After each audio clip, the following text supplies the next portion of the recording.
श्री गणेशाय नमः। दोस्तों, पौष माह के शुक्ल पक्ष की एकादशी यानी पुत्रदा एकादशी संतान की उन्नति और अच्छे स्वास्थ्य के लिए बहुत महत्वपूर्ण मानी गई है। पौष पुत्रदा एकादशी का व्रत उन सभी विवाहित महिलाओं और पुरुषों को रखना चाहिए जिनको कोई संतान नहीं है। मान्यता है इससे वंश का विस्तार होता है, संतान पर आने वाले संकट दूर होते हैं। तो धार्मिक मान्यताओं के अनुसार एकादशी का व्रत रखने से मृत्यु के बाद मोक्ष की प्राप्ति होती है। साल की 24 एकादशी का अपना अलग अलग महत्व है। पौष माह की पुत्रदा एकादशी व्रत संतान के सुख, शांति, समृद्धि और उसे संकट से बचाने के लिए किया जाता है। इस व्रत के प्रताप से संतान पाने की मनोकामना भी पूरी होती है। कैरियर में बच्चों को लाभ मिलता है। जो पुत्रदा एकादशी का व्रत करते हैं वे इस लोक में पुत्र पाकर मृत्यु के बाद स्वर्ग प्राप्त करते हैं। इस व्रत को करने से जिस फल की प्राप्ति होती है वो हजारों वर्षों तक तपस्या करने से भी नहीं मिलता। दोस्तों, पौष पुत्रदा एकादशी के दिन श्रद्धा पूर्वक भगवान विष्णु की पूजा करने का विधान है। पौष पुत्रदा एकादशी का व्रत रखने वाले भक्तों को व्रत से पूर्व दशमी के दिन सात्विक भोजन ग्रहण करना चाहिए। एकादशी के दिन सुबह स्नान के बाद व्रत का संकल्प लेकर भगवान का ध्यान करें। फिर गंगा जल, तुलसी दल, तिल, फूल, पंचामृत से भगवान नारायण की पूजा करनी चाहिए। इसके बाद संध्या काल में दीपदान कर फलहार कर सकते हैं। व्रत के अगले दिन द्वादशी तिथि में व्रत का पालन करना चाहिए। दोस्तों, एकादशी तिथि को पति पत्नी दोनों संयुक्त रूप से भगवान श्री कृष्ण की उपासना करें। इसके बाद संतान गोपाल मंत्र का जाप करें। मंत्र जाप के बाद पति पत्नी प्रसाद ग्रहण करें। गरीबों को श्रद्धा अनुसार दक्षिणा दें और उन्हें भोजन कराएं। चलिए दोस्तों, अब हम श्रवण करें पौष पुत्रदा एकादशी की व्रत कथा। धर्मराज युधिष्ठिर कहने लगे कि हे भगवान, आपने पौष कृष्ण एकादशी अर्थात सफला एकादशी का महात्म्य बताकर बड़ी कृपा की है। अब आप कृपा करके मुझे पौष माह के शुक्ल पक्ष की एकादशी के विषय में भी बतलाइए। इस एकादशी का क्या नाम है तथा इसके व्रत का क्या विधान है, इसकी विधि क्या है, इसका व्रत करने से किस फल की प्राप्ति होती है और उसमें कौन से देवता का पूजन किया जाता है, कृपया यह सब विधान पूर्वक कहिए। भगवान श्री कृष्ण बोले कि पौष माह के शुक्ल पक्ष में आने वाली इस एकादशी को पौष पुत्रदा एकादशी कहा जाता है। इसमें भी नारायण भगवान की पूजा की जाती है। विधि पूर्वक इस व्रत को करना चाहिए। इस चर और अचर संसार में पुत्रदा एकादशी के व्रत के समान दूसरा कोई व्रत नहीं है। इसके पुण्य से मनुष्य तपस्वी, विद्वान और लक्ष्मीवान होता है। इसकी मैं एक कथा कहता हूँ, सो तुम ध्यान पूर्वक सुनो। भद्रावती नगरी में सुकेतु मान नाम का एक राजा राज्य करता था। उसके कोई पुत्र नहीं था। उसकी स्त्री का नाम सभ्या था।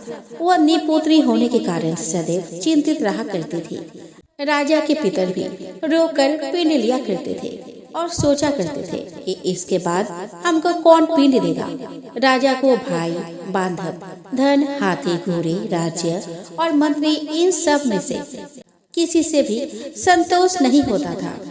वह सदैव यही विचार करता था कि मेरे मरने के बाद मुझको कौन पिंडदान करेगा। बिना पुत्र के पितरों और देवताओं का ऋण मैं कैसे चुका सकूंगा। जिस घर में पुत्र ना हो उस घर में सदैव अंधेरा ही रहता है। इसीलिए पुत्र उत्पत्ति के लिए प्रयत्न करना चाहिए। जिस मनुष्य ने पुत्र का मुख देखा है वह धन्य है। उसको इस लोक में यश और परलोक में शांति मिलती है, अर्थात उनके दोनों लोग सुधर जाते हैं। पूर्व जन्म के कर्म से ही इस जन्म में पुत्र, धन आदि प्राप्त होते हैं। राजा इसी प्रकार रात दिन चिंता में लगा रहता था। एक समय तो राजा ने अपने शरीर को त्याग देने का निश्चय किया, परंतु आत्मघात को महान पाप समझकर उसने ऐसा नहीं किया। एक दिन राजा ऐसा ही विचार करता हुआ अपने घोड़े पर चढ़कर वन को चल दिया और पक्षियों और वृक्षों को देखने लगा। उसने देखा कि वन में मृग, व्याघ्र, सुअर, सिंह, बंदर, सर आदि सब भ्रमण कर रहे हैं। हाथी अपने बच्चों और हथनियों के बीच घूम रहा है। इस वन में कहीं तो गीदड़ अपने कर्कश स्वर में बोल रहा है, कहीं उल्लू ध्वनि कर रही है। वन के दृश्य को देखकर राजा सोच विचार में लग गया। इसी प्रकार आधा दिन बीत गया। वो सोचने लगा कि मैंने कई यज्ञ किए, ब्राह्मणों को स्वादिष्ट भोजन से तृप्त किया, फिर भी मुझको दुख प्राप्त हुआ है। क्यों? राजा प्यास के मारे अत्यंत दुखी हो गया और पानी की तलाश में इधर उधर फिरने लगा। थोड़ी दूर पर राजा ने एक सरोवर देखा। उस सरोवर में कमल खिले थे तथा सारस, हंस, मगरमच्छ आदि विहार कर रहे थे। उस सरोवर के चारों तरफ मुनियों के आश्रम बने हुए थे। उसी समय राजा के दाहिने ओर फरकने लगे। राजा शुभ सगुन समझकर घोड़े से उतरकर मुनियों को दंडवत प्रणाम करके बैठ गया। राजा को देखकर मुनियों ने कहा कि हे राजन, हम तुमसे अत्यंत प्रसन्न हैं। तुम्हारी क्या इच्छा है, सो कहो। राजा ने पूछा कि महाराज, आप कौन हैं और किस लिए यहाँ आए हैं, कृपया करके बताइए। मुनि कहने लगे कि हे राजन, आज संतान देने वाली पुत्रदा एकादशी है। हम लोग विश्वदेव देव और इस सरोवर में स्नान करने के लिए आए हैं। यह सुनकर राजा कहने लगा कि महाराज, मेरे भी कोई संतान नहीं है। यदि आप मुझ पर प्रसन्न हैं तो एक पुत्र का वरदान दीजिए। मुनि बोले, हे राजन, आज पुत्रदा एकादशी है। आप अवश्य ही इसका व्रत करें। भगवान की कृपा से अवश्य ही आपके घर में पुत्र होगा। मुनि के वचनों को सुनकर राजा ने उसी दिन एकादशी का व्रत किया और द्वादशी को उसका पालन किया। इसके पश्चात मुनियों को प्रणाम करके महल में वापस आ गया। कुछ समय बीतने के बाद रानी ने गर्भ धारण किया और 9 महीने के पश्चात उनके एक पुत्र हुआ। वह राजकुमार अत्यंत सूरवीर, तेजस्वी और प्रजापालक हुआ। श्री कृष्ण बोले कि हे राजन, पुत्र की प्राप्ति के लिए पुत्रदा एकादशी का व्रत करना चाहिए। जो मनुष्य इस महात्मा को पढ़ता या सुनता है, उसे अंत में स्वर्ग की प्राप्ति होती है। दोस्तों, एक राज्य में एक राजा और एक रानी रहते थे, जिनकी 4 संतानें थी, 2 लड़के और 2 लड़की। एक लड़की का नाम था हेमा और दूसरी लड़की का नाम था मालिनी। हेमा घर के कामों में निपुण थी और घर का पूरा काम करती थी और भगवान की पूजा अर्चना भी किया करती थी।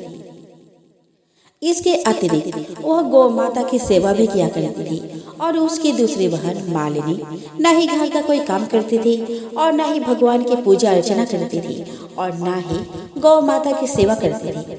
हेमा सर्वगुण संपन्न थी, फिर भी राजा और रानी अपने दोनों बेटों और पुत्री मालिनी को ही प्यार किया करते थे और वह हेमा से प्यार नहीं करते थे और उसके साथ भेदभाव किया करते थे। राजा के चारों पुत्र और पुत्री धीरे धीरे बड़े हो रहे थे। जब वे बड़े हो गए, राजा ने अपने दोनों पुत्रों का विवाह योग्य कन्याओं के साथ करा दिया। इसके बाद रानी ने राजा से कहा कि अब दोनों पुत्री विवाह के योग्य हो गई है और इन दोनों का विवाह भी करा दो। लेकिन पुत्री मालिनी का विवाह किसी बड़े खानदान में करना और हेमा के विवाह किसी गरीब परिवार में करना, क्योंकि हेमा को तो केवल भगवान की पूजा पाठ ही करना पसंद है और गाय की सेवा करना पसंद है। अब रानी ने राजा को दोनों पुत्रियों का रिश्ता तय करने के लिए भेज दिया। राजा ने अपने पड़ोसी राज्य में जाकर वहाँ के राजा के पुत्र से मालिनी का रिश्ता तय कर दिया और वही पास के गांव में जाकर एक गरीब परिवार के लड़के से पुत्री हेमा का भी रिश्ता तय कर दिया। यह सारी बात जानकर राजा ने अपने रानी से बताया तो रानी यह सोचने लगी कि अब देखते हैं कि भगवान इसकी मदद कैसे करते हैं। वह बहुत ही पूजा पाठ करती है ना और भगवान में मगन रहती है।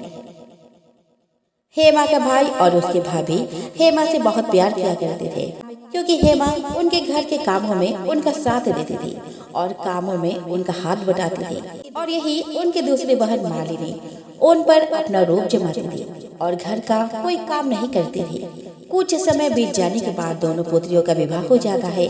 राजा और रानी विवाह के बाद अपने दोनों पुत्रियों को विदाई देते हैं। विदाई देते समय राजा और रानी पुत्री मालिनी को बहुत सारा धन देकर और दौलत देकर विदा करते हैं। हेमा खाली हाथ अपने घर से विदा होती है। इसके बाद दोनों बहनें अपने अपने ससुराल को चली जाती है। कुछ दिन बीत जाते हैं तो एक ही दिन मालिनी अपने घर पर एकादशी के दिन बहुत बड़ा जागरण रखती है। साथ ही दूसरे दिन यानी कि द्वादशी के दिन बहुत बड़ा भोज की आयोजन भी करती है और सभी गांव वाले को निमंत्रण भी देती है और अपने बहन हेमा को नहीं बुलाती। जब गांव की सभी औरतें मालिनी के यहाँ जाती है तो यह सब दृश्य हेमा अपने घर के दरवाजे के बाहर बैठकर देख रही होती है। तब वहाँ से गुजर रही औरतें हेमा से कहती है कि तुम्हारी बहन के यहाँ बहुत बड़ा जागरण हो रहा है, साथ ही बहुत बड़ी भोज की आयोजन किया गया है, क्या तुम नहीं चलोगी? तो हेमा ने कहा कि मुझे निमंत्रण तो नहीं आ रहा है, मैं नहीं जा सकती। सभी गांव की औरतों ने हेमा से कहा कि बुलाया नहीं तो क्या हुआ, भगवान का जागरण है, तुम चल सकती हो, तुम हमारे साथ चलो। गांव की सभी औरतों की बात मानकर हेमा ने उनके साथ भगवान के जागरण में चली गई। भगवान के जागरण में मालिनी के घर चली जाती है। जब मालिनी की नजर हेमा पर पड़ती है तो वह कहती है कि तुम यहाँ कैसे चली आई, मैंने तो तुम्हें बुलाया नहीं था। खैर कोई बात नहीं, अब तुम आ ही गई हो तो चुपचाप बैठी रहना। और यह कहते हुए मालिनी ने हेमा के गरीबी का भी मजाक उड़ाया। हेमा की आंखों से आंसू आ गए और रोते रोते मन ही मन हेमा भगवान से विनती करती है, हे भगवान, क्या पूजा पाठ करना गलत है? गौ माता की सेवा करना गलत है? आखिर मेरी गलती क्या है? आप मुझ पर अपनी कृपा दृष्टि कब बनाएंगे? हेमा बार बार भगवान से यही कहती रहती है। देखते ही देखते पूरी रात गुजर जाती है और कब सुबह होता है पता ही नहीं चलता। दूसरे दिन यानी कि द्वादशी के दिन लोग नहा धोकर भोज में आने लगते हैं। मालिनी सभी लोग को प्रेम पूर्वक भोज कराती है, लेकिन हेमा को वह कुछ नहीं देती। हेमा बिना कुछ खाए और बिना कुछ लिए ही अपने घर लौट जाती है। रास्ते में वह यह सोचते हुए चलती है, यदि बच्चे उससे पूजा का प्रसाद मांगे तो उन्हें क्या जवाब देगी। उसने सोचा कि वह अपने मायके, अपने भाई और भौजाई के यहाँ जाएगी और वहाँ जाते हुए वहाँ बच्चों के लिए कुछ लेकर जाएगी। ऐसा सोचते हुए वो अपने घर वापस लौट आई। घर वापस लौटकर आने के बाद वो अपने पति और बच्चों से कहती है कि वह अपने मायके जा रही है। पति ने कहा कि ठीक है और कुछ समय बाद हेमा अपने मायके के लिए रवाना हो गई। चलते चलते रास्ते में एक चबूतरा आया जिस पर तुलसी का पौधा लगा था। उस चबूतरे पर एक बूढ़ी अम्मा बैठी हुई थी। वह कोई और नहीं बल्कि साक्षात तुलसी माँ ही थी। उस बूढ़ी माता ने हेमा से कहा कि बिटिया, तुम कौन हो और कहाँ जा रही हो? तो हेमा अपना परिचय देती है। परिचय देने के बाद बूढ़ी औरत ने हेमा से कहा कि यहाँ तुलसी का पौधा सूख रहा है, इसमें थोड़ा सा पानी डाल दो और इस चबूतरे की साफ सफाई कर दो, जिससे मुझे थोड़ी ठंडक मिलेगी। हेमा ने कहा कि ठीक है अम्मा, मैं तुलसी में पानी दे देती हूँ और यहाँ की सफाई भी कर देती हूँ। हेमा ने साफ सफाई करने के बाद बूढ़ी अम्मा को भी नहला दिया और बूढ़ी अम्मा की सेवा की, उनके पैर दबाए और बूढ़ी अम्मा से कहा कि माँ जी, और बताइए मैं आपकी क्या सेवा करूँ, और कोई काम है तो बता दीजिए, मैं कर दूंगी। बूढ़ी अम्मा ने कहा कि कुछ नहीं, अब तुम जाओ और वापस आते समय मुझसे मिलते हुए जाना। हेमा ने बूढ़ी अम्मा से कहा कि ठीक है माँ जी, मैं जाती हूँ, वापस आते वक्त आपसे मिलते हुए जाऊंगी। कुछ समय आगे चलने के बाद एक शिव मंदिर आया। वहाँ पर उसे एक बूढ़े बाबा मिले जो मंदिर के बाहर बैठे हुए थे। वह कोई और नहीं बल्कि साक्षात भोलेनाथ जी थे। उन्होंने हेमा से कहा कि कहाँ जा रही हो बेटी, तुम कौन हो? तब हेमा ने अपना परिचय दिया। फिर उस बूढ़े बाबा ने हेमा से कहा कि इस चबूतरे की और इस मंदिर की सफाई कर दो। हेमा ने मंदिर की और चबूतरे की साफ सफाई कर दी और वहाँ पर पूजा पाठ अर्चना भी की और साफ सफाई पूजा अर्चना करने के बाद उन्होंने बूढ़े बाबा को भी नहला दिया और उनसे कहा कि बाबा, और कोई काम हो तो बताइए। तब बूढ़े बाबा ने कहा कि नहीं बेटी, अब तुम जाओ और वापस आते वक्त मुझसे मिलते हुए जाना। हेमा ने कहा कि ठीक है बाबा, मैं जाती हूँ, वापस आते हुए आपसे मिलते हुए जाऊंगी। कुछ दूर चलने के बाद हेमा को एक काली जी का मंदिर दिखाई दिया। वहाँ भी एक बूढ़ी अम्मा चबूतरे पर बैठी हुई थी। उस बूढ़ी औरत ने भी हेमा से कहा कि बेटी, तुम कौन हो और कहाँ जा रही हो? तब हेमा ने उस बूढ़ी औरत को भी अपना परिचय दिया। बूढ़ी औरत ने हेमा से कहा कि यहाँ पर सभी पूजा पाठ करने के लिए आते हैं, लेकिन मंदिर की साफ सफाई करने के लिए कोई नहीं आता, इसीलिए तुम मंदिर की और चबूतरे की साफ सफाई कर दो। तो हेमा ने कहा कि ठीक है माता जी। और हेमा मंदिर के और चबूतरे की साफ सफाई कर देती है और पूजा पाठ भी करती है, माता जी का श्रृंगार कर देती है और उस बूढ़ी अम्मा को भी नहला देती है और बूढ़ी अम्मा के पैर दबाती है और कहती है सभी काम हो गया है माँ जी, और कोई काम हो तो बताइए। बूढ़ी अम्मा कहती है कि नहीं बेटी अब तुम जाओ, लेकिन वापस आते वक्त मुझसे मिलते हुए जाना।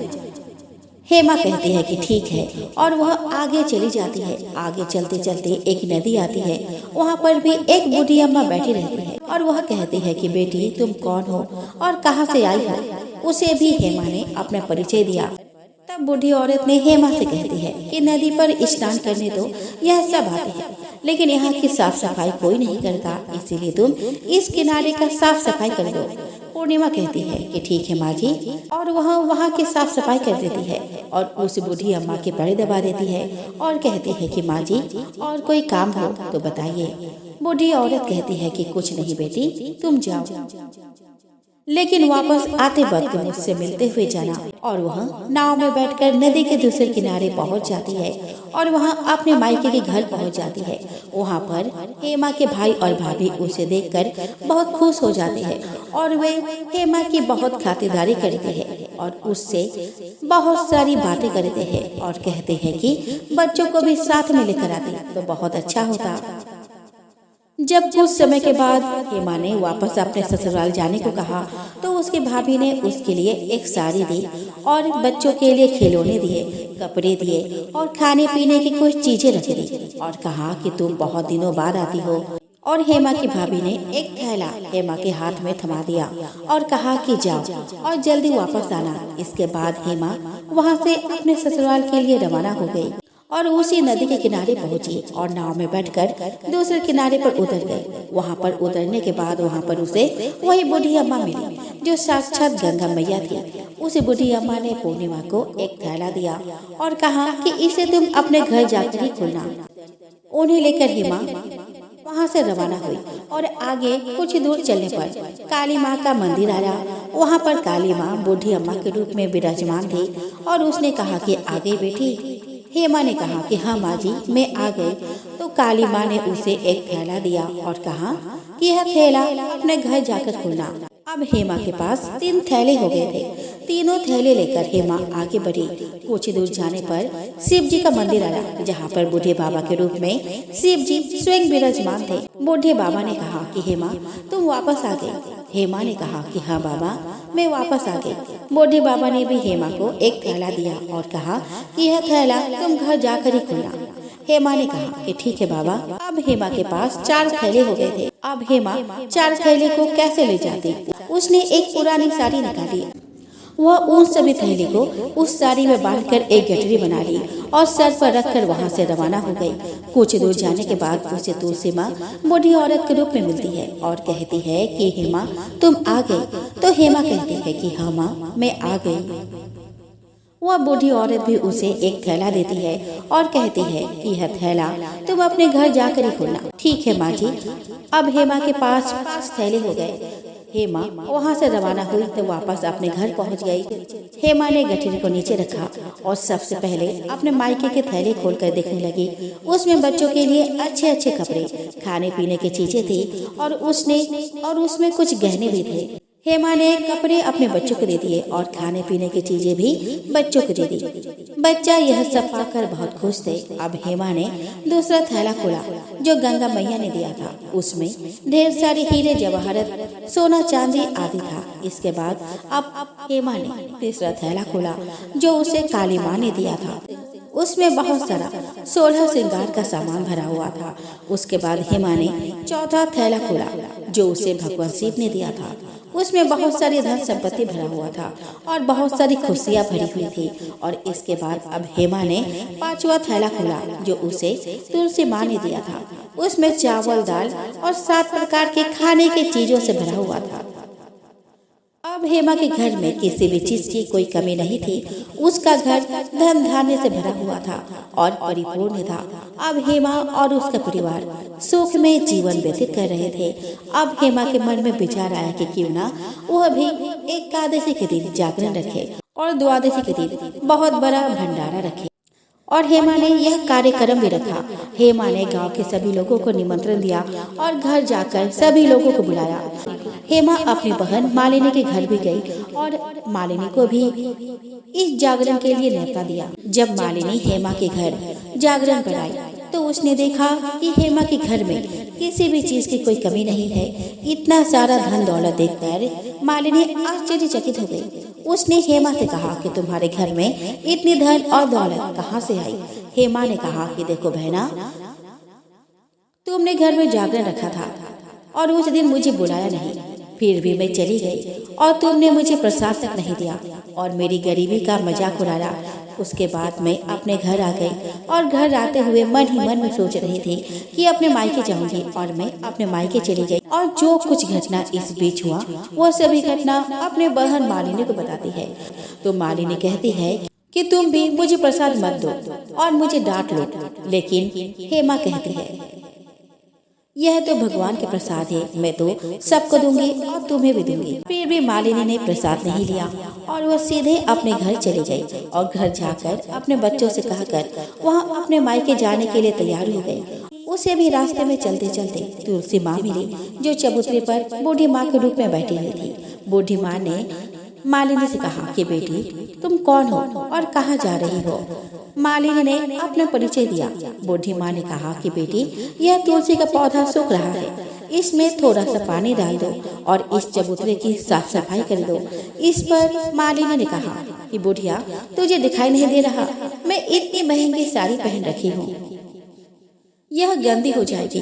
ऐसा कहकर वो वहाँ से चली गई। आगे जाने पर उसे भगवान शिव मिले जिससे भी उसने ऐसा ही कहा। उसके बाद आगे जाने पर उसे काली माँ मिली जिससे भी उसने यही सारी बातें कही और आगे जाने पर उसे गंगा मिली जिससे भी उसने यही सब कहा और आगे चली गई। इसके बाद मालिनी जब नाव में बैठने लगी तो उस नाव में फूलों की जगह कांटे भरे थे जो उसके पैरों में चुभ रहे थे। किनारे पर उतरकर वहाँ अपने मायके चली गई। जब वहाँ उसे उसके भाभीओं ने और भाइयों ने देखा तो मन ही मन कहने लगे कि काम की न काज की, 2.5 मन अनाज की। अब आ ही गई हो तो ठीक है, हेमा तो हमारे कामों में हाथ बटाती है, यह कोई काम करेगी तो नहीं। अब उन्होंने खाना बनाया और खा पी कर सभी सो गए। मालिनी जब सुबह उठी और अपने भाभीओं से कहा कि मैं अपने ससुराल जा रही हूँ। उन्होंने कहा कि ठीक है जाओ। मालिनी बोली कि हेमा को तो तुमने एक थैला दिया था और मुझे कुछ नहीं दोगे क्या भाई?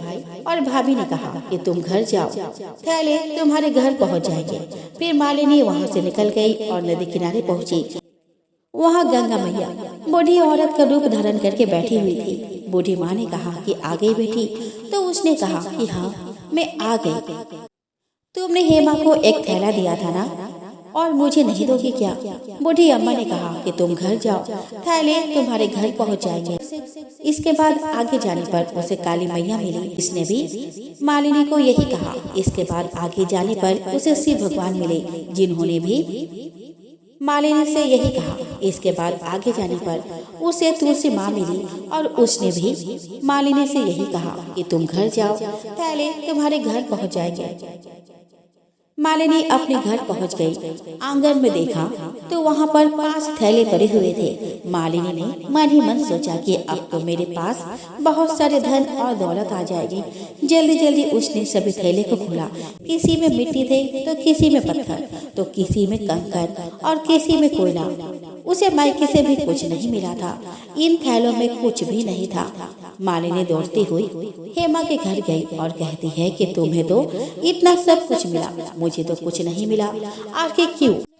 तो हेमा कहती है कि जब मैं अपने मायके जाती हूँ तो अपने भाभीओं के साथ उनके कामों में हाथ बटाती हूँ, उनके साथ मिलकर काम करती हूँ, लेकिन तुम ऐसा कुछ नहीं करती, उनकी इज्जत भी नहीं करती, इसीलिए वो तुम्हें भला क्या देंगे। इसके बाद तुमने गंगा मैया को ठुकरा दिया और काली माँ को भी ठुकरा दिया, भगवान शिव को भी तुमने ठुकरा दिया, इसीलिए उन्होंने भी तुम्हें कुछ नहीं दिया। मालिनी कहती है कि बहन तुम मुझे माफ कर दो, मैंने तुम पर हमेशा अत्याचार किया है, मुझे कुछ नहीं मिला तो कोई बात नहीं, मैं भी भगवान की भक्ति करूंगी और सब कुछ प्राप्त कर लूंगी। मैं सच्चे मन से भगवान की भक्ति करूंगी, उनकी पूजा पाठ किया करूंगी। गौ माता की सेवा करोगे और तुलसी मैया की पूजा पाठ किया करोगे। इस गीता में श्री कृष्ण अपने प्रिय भक्त अर्जुन के प्रश्नों के उत्तर देते हैं। गर्भ गीता में भगवान श्री कृष्ण अर्जुन को कर्म से बने जन्मों की व्याख्या करते हैं। वे बताते हैं कि किस प्रकार कौन से कर्म करने से आत्मा किस जन्मों को पाती है। गर्भ गीता वेद पुराणों की तुलना में भिन्न माना जाता है। गर्भ गीता में बताया गया है कि जरुदीक्ष क्या होता है, हरिओम का क्या अर्थ है और जगन्नाथ कौन है। इस गीता में बताया गया है कि कैसे मनुष्य आत्मज्ञान को प्राप्त करता है, मोक्ष या मुक्ति प्राप्त करता है। गर्भवती महिलाओं को गर्भ गीता का पाठ सर्वोत्तम बताया गया है। इस गीता में श्री कृष्ण और अर्जुन का संवाद प्रस्तुत है। इस गीता में यह भी कहा गया है कि क्यों किसी की पत्नी जवानी में ही क्यों मर जाती है और क्यों पिता के पहले पुत्र मृत्यु को प्राप्त हो जाता है। इन सभी प्रश्नों के उत्तर इस गर्भ गीता में विवरण किया गया है। तो चलिए श्रवण करते हैं। गर्भ गीता की शुरुआत में अर्जुन भगवान से यही प्रश्न पूछते हैं कि आत्मा का पुनः पुनः जन्म क्यों होता है, इस जन्म में उसके क्या कर्तव्य होते हैं, किन पाप कर्मों के कारण यह जीवन में अनेक दुखों को पाता है और किन कर्मों के कारण वह जीवन में अनेक सुखों की प्राप्ति करता है और अंत में वह कौन सा मार्ग है जिसके द्वारा वह मोक्ष और मुक्ति को प्राप्त करता है, अर्थात वह आत्मा कब भगवान में ही लीन हो जाती है और उस आत्मा का जन्म मरण का सारा दुख समाप्त हो जाता है। परंतु जिसे मुक्ति नहीं मिलती उन्हें अलग अलग योनियों में जन्म लेकर अपने अच्छे और बुरे कर्म को भोगना पड़ता है। अर्जुन कहते हैं, हे भगवान, कृपया बताएं कि जीव जब गर्भ में आता है तो वह किस पूर्व कर्म के कारण आता है। हे मधुसूदन, प्राणी जन्म के पूर्व गर्भावस्था को कष्ट भोगता है और जन्म लेते समय भी असहाय कष्ट पाता है। इसके उपरांत वह संसार में रहकर रोग पीड़ा भोगता है। उसे बुढ़ापा आता है, प्राणी की मृत्यु भी होती है। अस्तु प्रभु जी, कृपया यह बताएं कि वे कौन से कर्म हैं जो प्राणी को जन्म मरण से रहित बनाते हैं। श्री कृष्ण कहते हैं, हे अर्जुन, जन्म मरण का बंधन उन प्राणियों की नियति है जो संसार में लिप्त रहते हैं। ऐसे प्राणी संसार में अनुरक्त रहते हैं, अर्थात संसार के नश्वर पदार्थों से ही प्रेम करते हैं। वे सांसारिक वस्तुओं की कामना करते हैं। प्राणी संसार की माया पाने की चेष्टा तो करता है, परंतु मेरी भक्ति पर ध्यान नहीं देता।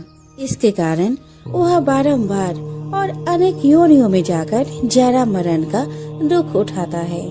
अर्जुन कहते हैं, हे जनार्दन, सांसारिक मोह माया से मुक्ति तो बहुत कठिन है। माया चित्त हर लेती है।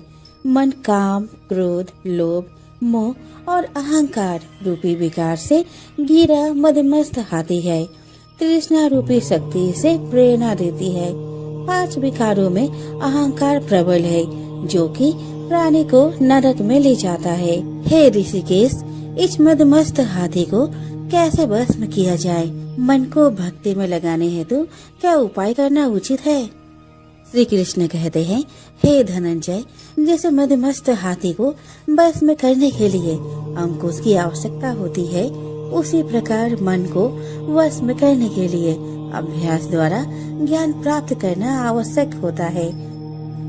भक्ति और ज्ञान बराबर अभ्यास करते रहने पर ही प्राप्त होते हैं। अर्जुन कहते हैं, हे मधुसूदन, आपके भक्ति के लिए कोई वन खंडों में जा रमते हैं और कोई बैरागी बनकर स्थान स्थान पर भ्रमण करते रहते हैं। हे प्रभु, कृपया बताएं कि आपकी भक्ति कैसे मिल सकती है। श्री कृष्ण कहते हैं, हे अर्जुन, मेरी खोज में वन वन भटकते सन्यासी अथवा स्थान स्थान पर जाने वाले बैरागी मुझे तब तक प्राप्त नहीं कर पाते जब तक उनके हृदय में मेरा निवास नहीं होता। तब अथवा वैराग्य का तो मेरी भक्ति पाने में बाधा डालता है। जटा धारण करने वाले अर्थात भस्म लगाकर बैरागी बनने मात्र से जीव मेरी कृपा का पात्र नहीं बन पाता। अहंकारी को तो मेरा दर्शन सुलभ ही नहीं होता। मैं शुद्ध हृदय वाले सतत अभ्यासी ऐसे जीव को मिलता हूँ जो काम, क्रोध, मोह, ममता और अहंकार से परे है। अर्जुन कहते हैं, हे माधव, प्राणी पंच विकार जनित प्रवृत्ति के कारण लौकिक जीवन नष्ट कर लेता है। हे मुरारी, कृपया बताए कि वह कौन सा पाप है जिसके कारण किसी व्यक्ति की स्त्री असमय मर जाती है। किन पापों के फल स्वरूप अल्पवायु में पुत्र मर जाता है। कौन से पाप के कारण व्यक्ति वीर्यहीन हो जाता है। कृष्ण कहते हैं, किसी का लिया हुआ ऋण नहीं चुकाने वाला पति पत्नी हानि का दुख उठाता है। उसी प्रकार किसी के धरोहर को न लौटाने वाले का पुत्र अल्पवायु में मर जाता है। किसी को सहयोग सहायता का आश्वासन देकर भी समय आने पर सहयोग न करने वाला वीरहीन होता है। यह सब भयंकर पाप है जो स्त्री पुरुष एकाकी भोगते हैं। अर्जुन कहते हैं, हे दयानिधि, किस पाप के फलस्वरूप प्राणी सतत रोगी रहता है और किसको कर्म के फलस्वरूप बोझा ढोने वाला जघन्य पशु बनता है। श्री कृष्ण कहते हैं, हे अर्जुन, कोई सौभाग्यकांक्षिणी कन्या को बेचने वाला सतत रोगी रहता है। अभक्ष्य भोजन और मादक द्रव्यों का सेवन करने वाला अधम योनि में जन्म लेता है। झूठी गवाही देने वाला भोजन बनाकर पंच कवल कर स्वयं भोजन करने वाला बिल्ली और सूकर की योनि प्राप्त करता है। अर्जुन कहते हैं, हे प्रभु, इस संसार में जिनको आपने धन धान्य दिया है और उत्तम साधन दिए हैं, तो उनका पुण्य क्या था। श्री कृष्ण कहते हैं, उत्तम रीति से सुयोग्य पात्र को स्वर्ण आदि दान करने वाला धन धान्य और वाहन आदि पाता है। सत्य सनातन वैदिक रीति से सुयोग्य वर को विधि पूर्वक कन्या दान करने वाला उत्तम मानव योनि का अधिकारी बनाता है। अर्जुन कहते हैं, हे प्रभु, संसार में कोई तो सर्वांग सुंदर है और कोई कुरूप। सो श्रेष्ठ स्वास्थ्य और स्वरूपवान शरीर किन पुण्य से मिलता है। श्री कृष्ण कहते हैं, हे कौन्तेय, पुरुष का रूप स्वरूप नहीं गुण महत्वपूर्ण है। फिर भी आकर्षक देह संत विद्वानों की सेवा एवं निरंतर ज्ञान की आकांक्षा के फल स्वरूप मिलती है। अर्जुन कहते हैं, हे दयानिधि, प्राण, धन और सांसारिक सुखों से मोह क्यों रखता है। श्री कृष्ण कहते हैं, हे महाबाहु, अगर मेरी कृपा से प्राणी वंचित हो जाए तो धन दौलत और सांसारिक रूप आदि से प्रीति करने लगता है। यह सब नाशवान है। विवेकी साधक को इससे दूर रहना चाहिए। जो व्यक्ति सांसारिक मोह से मुक्त हो काशी, हरिद्वार, अवंतिका, अयोध्या आदि पवित्र स्थलों के दर्शन और मेरी निष्काम भक्ति करता है, वह राजा जैसी संपन्नता और ज्ञान प्राप्त करता है। इसी प्रकार विनम्र भाव से दान करने वाला, कामना रहित होकर दूसरों की सेवा करने वाला सदा अपनी आवश्यकता अनुसार धन पाता है। उसकी काया निरोगी रहती है। अर्जुन कहते हैं, हे प्रभु, प्राणी में रक्त विकार, खंड, वायु, अंधा अथवा पंगुता का कारण क्या है, बताने की कृपा करे। श्री कृष्ण कहते हैं, हे धनंजय, मेरी भक्ति से परे मायालेप नशे व्यसनों में रत रहने वाला, क्रोधी, रक्त विकार, आलस्य से डूबे, दरिद्र, सिर संयम रहित, खंड वायु जैसे रोग से ग्रस्त होते हैं, पतिव्रत धर्म का उल्लंघन करने वाली स्त्री और संयम रहित पति में पंगुता, ज्योतिहीनता आती है। अर्जुन कहते हैं, हे जगत गुरु, कृपया करके गुरु दीक्षा के विषय में कुछ बताए। श्री कृष्ण कहते हैं, हे कौन्तेय, तुम धन्य हो और धन्य है तुम्हारी माता। तुम्हारा ये प्रश्न संसार के लिए कल्याणकारी है। हे पार्थ, संयमी और इंद्रियों को वश में करने वाला कोई सिद्ध पुरुष जो इस भक्ति और परोपकार में लगा हो, गुरु रूप में धारण करे। अपने गुरु के मार्गदर्शन में मेरी आराधना कर व्यक्ति गुरु कृपा से मेरी भक्ति पाता है। ऐसे गुरु से विमुख प्राणी सप्तग्राम को मारने का पाप भोगता है। उसका मुख देखना भी पाप है। जैसे मदिरा भांड से सटा गंगा जल अशुद्ध हो जाता है, उसी प्रकार गुरुद्रोही गृहस्थ साधक की साधना निष्फल रहती है। ऐसे व्यक्ति कुकर, सूकर, काक आदि योनियों को पाता है। वह अजगर के समान आलस्य में डूबा तिरस्कार पाता है। अतः गुरु आज्ञा पालक, साधनशील, व्यसन रहित जीवन व्यतीत करना चाहिए। हे धनंजय, गुरु दीक्षा बिना साधक का उद्धार नहीं होता है। मेरी भक्ति की इच्छा करने वाले को गुरु धारण करना उत्तम है। जैसे नदियों में गंगा, व्रतों में एकादशी और जीवों में मनुष्य तन श्रेष्ठ है, उसी प्रकार साधक की सिद्धियों में गुरु कृपा श्रेष्ठ है। गुरु सेवा का फल असम्यक यज्ञ से भी अधिक फलदायी है। प्रसंग है कि साधु, गृहस्थ, इंजीनियर, अध्यापक, डॉक्टर, वकील, राजनेता, वैज्ञानिक ये सभी बच्चे के रूप में अपनी माता से ही जन्म लेते हैं और उन्हीं की गोद में संस्कार पाते हैं। अतः यदि माताएं शुद्ध संस्कारी होंगी तो बच्चे भी शुद्ध संस्कार प्राप्त करते हुए बड़े होंगे। पत्नी का काम है कि वह विवेक पूर्वक घर परिवार को चलाए। इस प्रकार परिवार सुधार के संदर्भ में स्त्रियों का बड़ा ही दायित्व है, इसीलिए उनका आदर आवश्यक है। आदर तो एक छोटे सदस्य का भी होना चाहिए। फिर गृहिणी, जन्मदात्री और संस्कारदात्री का आदर करना अत्यंत आवश्यक है। वृद्धों का शरीर बल लूट जाता है, परिवार पर उनका शासन भी धीरे धीरे हट जाता है। अतएव अधिकतम वृद्धों के मन में निराशा, रूखापन और असंतोष उत्पन्न हो जाते हैं। इसीलिए वृद्ध धीरे धीरे थोड़े चिड़चिड़े हो जाते हैं। उनकी थकी दृष्टि में चारों ओर सूनापन दिखाई देता है। अतः परिवार के स्वजनों का कर्तव्य है कि वे वृद्धों का पूरा सम्मान दे, उनकी सेवा और आदर करे। परिवार वाले वृद्धों को यह अनुभव न होने दे कि उनका उस घर में कुछ नहीं रहा। वृद्धों को ऐसा लगे कि परिवार वाले हमारे अनुगामी हैं। दूसरी बात, 10 दिनों बाद तुम भी वृद्ध हो जाओगे। जो आज वृद्धों की आवश्यकता है वही तुम्हें 10 दिनों के बाद चाहिए। अपने ही कर्मों के फल भोग सबको मिलते हैं। अगर तुम वृद्धों की सेवा किए रहोगे तो तुम्हें भी बुढ़ापे में सेवा मिलेगी। अपने को सेवा की आवश्यकता पड़े या ना पड़े, हम वृद्ध जनों की सेवा करें और उन्हें सम्मान दें। गृहस्थ और मठाधीशों का परम कर्तव्य है दरवाजे पर आए हुए अतिथि एवं अभ्यागत का यथा योग्य सत्कार करना। यह भारतीय नीति शास्त्र का नियम है।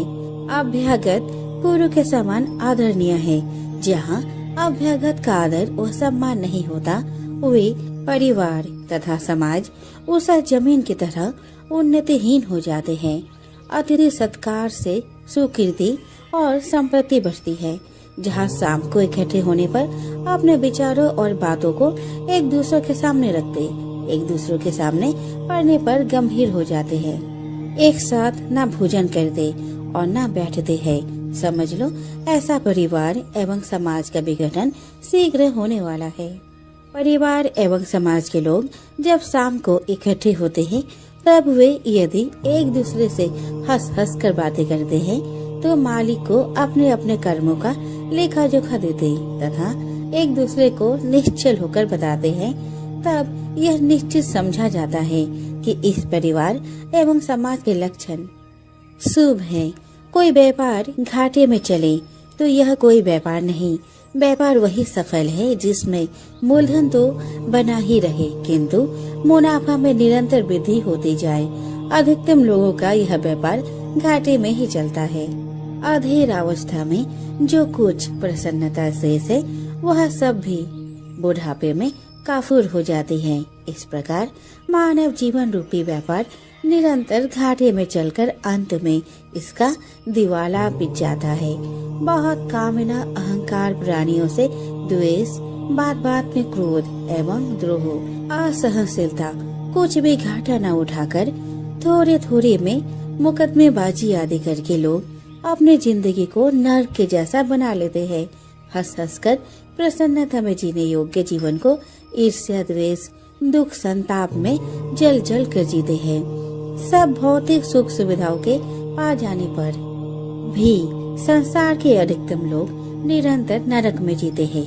ईर्ष्या, द्वेष, कलह, बेमनस्य, वेर, चिंता, मानसिक उलझन आदि से लोग निरंतर पीड़ित रहते हैं। मनुष्य के अंदर जितना स्वार्थ तीव्र होगा वह उतना ही राग द्वेष का शिकार होगा और ऐसा आदमी कभी शांत नहीं हो सकता।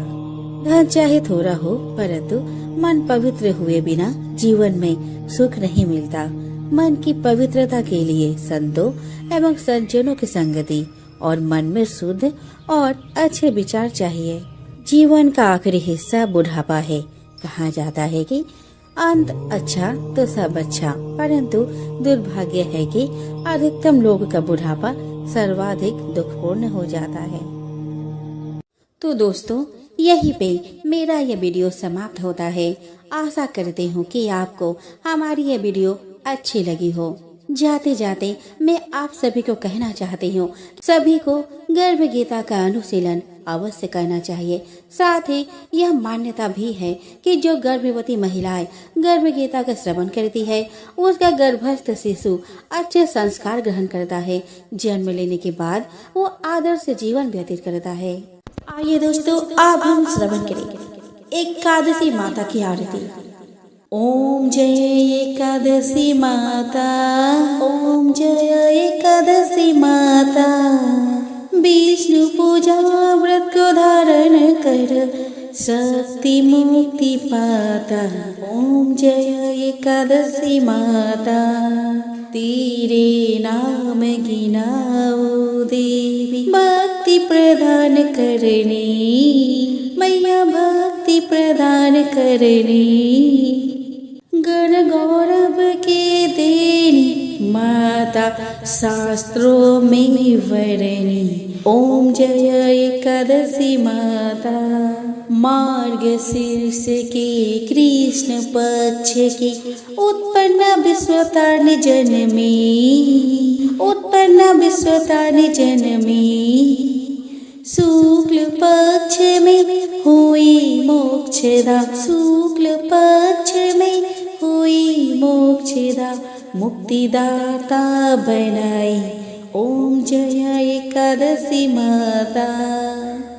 पौष के कृष्ण पक्ष की सफला नामक है मैया, सफला नामक है। शुक्ल पक्ष में होए पुत्रदा, शुक्ल पक्ष में होए पुत्रदा, आनंद अधिक रहे। ओम जय एकादशी माता। नाम सट्टिला माघ मास में कृष्ण पक्ष आवे। शुक्ल पक्ष में जया कहावे, शुक्ल पक्ष में जया कहावे, विजय सदा पावे। ओम जय एकादशी माता। विजय फागुन कृष्ण पक्ष में शुक्ला आम्र की, पाप मोचनी कृष्ण पक्ष में, पाप मोचनी कृष्ण पक्ष में, चैत्र महाबल की। ओम जय एकादशी माता। चैत्र शुक्ल में नाम कामेदा, धन देने वाली। ओ मैया धन देने वाली। नाम बरतने कृष्ण पक्ष में, नाम बरतने कृष्ण पक्ष में, बैसाख महावाली। ओम जय एकादशी माता। शुक्ल पक्ष में होए मोहिनी, अपराज्येष्ठ कृष्ण पक्षी।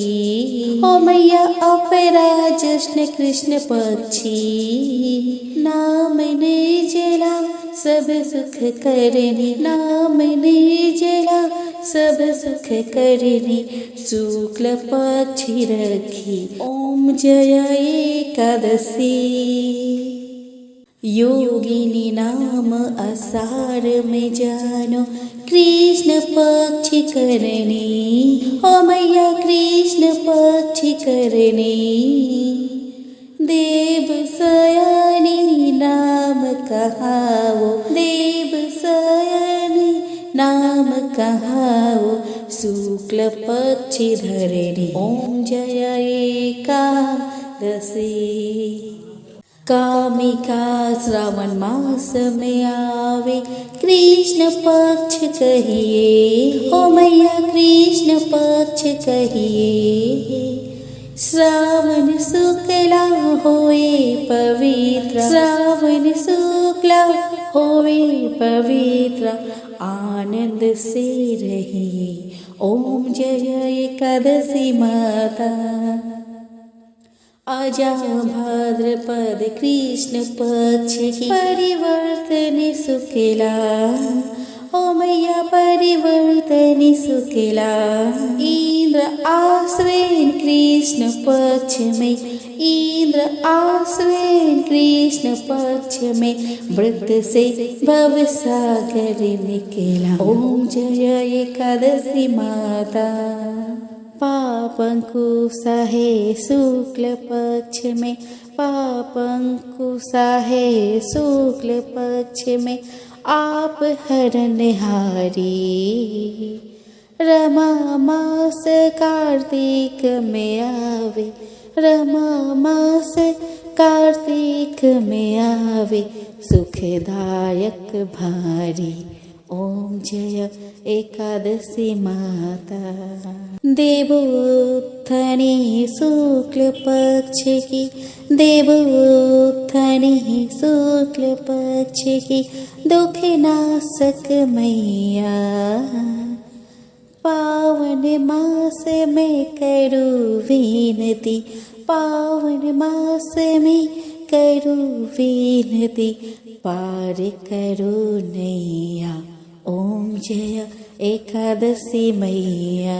परमा कृष्ण पक्ष में होती, परमा कृष्ण पक्ष में होती, जन मंगल करनी, शुक्ल मास में होए पद्मिनी, शुक्ल मास में होए पद्मिनी, दुख दारिद्र हरणी ओम जय एकादशी माता। जो कोई आरती एकादशी की, जो कोई आरती एकादशी की, भक्ति सहित गावे, जन गुरुदिता स्वर्ग का वासा, जन गुरुदिता स्वर्ग का वासा, निश्चय वह पावे ओम जय एकादशी माता। एकादशी माता की जय।